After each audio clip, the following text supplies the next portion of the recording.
So, sir ఇంకొకటి ఏంటి అనంటే ఇప్పుడు ఏదైతే ఈ కాస్టర్ సీడ్స్ నుంచి తీసినటువంటి రెసిన్ ఏదైతే ఉందో అది స్మెల్ కానీ, టేస్ట్ కానీ, కలర్ కానీ ఏముండదు కాబట్టి మనం ఎందులో కలిపినా కూడా తెలుసుకోలేం. ఈవెన్ దో పర్సన్ డెడ్ అయినా కూడా దానికి కాజ్ అనేది కూడా తెలుసుకోలేము అని చెప్పేసనని అంటున్నారు. ఇది నిజమే అంటారా?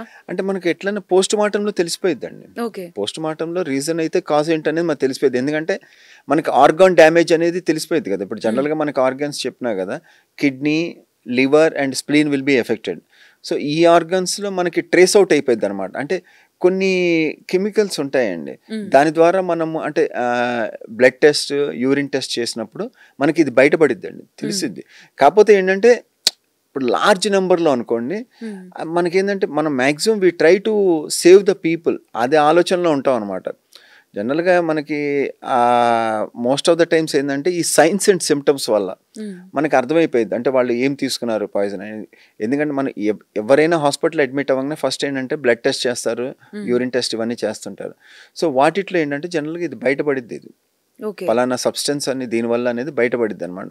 బయటపడినప్పుడు then we start the line of treatment according to that part అనమాట. హ్మ్. ఆ విధంగా చేస్తుంటాం. ఓకే.